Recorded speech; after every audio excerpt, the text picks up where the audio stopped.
So when it comes to the villains of Final Fantasy, there's a few of them that stand out to us as iconic.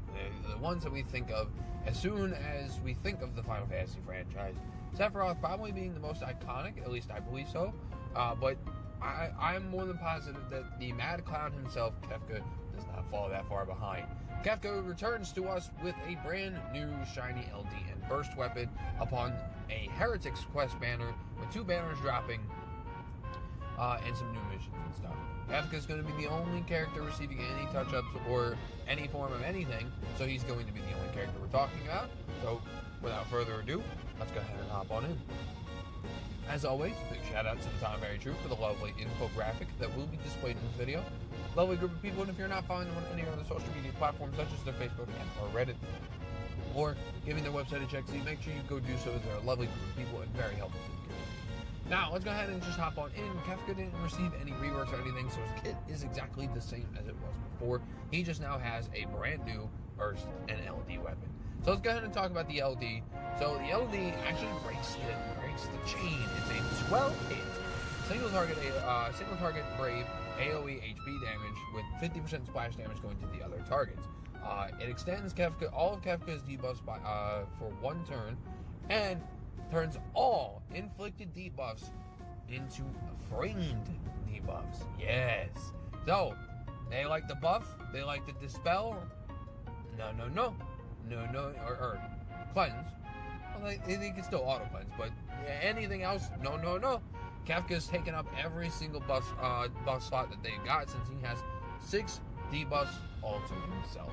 Now, since he is making these all framed, even before, Kefka really didn't work well alongside other debuffers and power orders, anyone who implied any kind of a buff and debuff in the first place.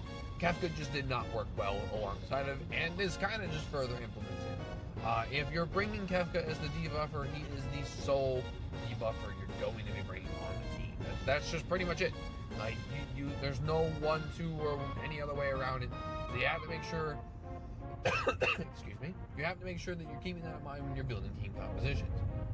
Now that burst to burst. So the burst is a 15-hit AoE brave AoE HP damage attack with full HP damage going to all enemies. The burst effect is actually really simple. It is a 5% HP damage increase per debuff inflicted. This is actually super simple, but really good. The thing with Kefka, and one of his biggest problems, is his skills in the terms of damage were just always just a teeny bit lackluster. Since both of his skills have low hit counts, most of the time you're not going to be capitalizing pretty well on what Kefka can actually, hit. His HP attack is okay. His Brave Attack Plus, when it is Meteor Plus, is actually relatively solid, and his EX, honestly, his EX actually hits pretty hard. So this increased HP damage really just kind of helps out his kit, and giving him the increased damage that he was kind of missing out on in order to help close out the fight. It says it only lasts for a few turns. But yeah, it's pretty much there as most burst weapons should be, as a means of closing out the fight. And with that increased HP damage, it can help Kefka realize some damage that he probably could never hope to achieve before. So honestly, I'm going to be real. I believe this is the second time I'm going to be saying this, but I do think that the burst is important for Kefka's kit. Just solely for the fact that the increased HP damage, 30% increased HP damage, that's pretty crazy. Like, that's actually pretty crazy. So, personally, I do believe the burst is important. Now, I'm going to make this very, very, very, very, very, very, very, very clear.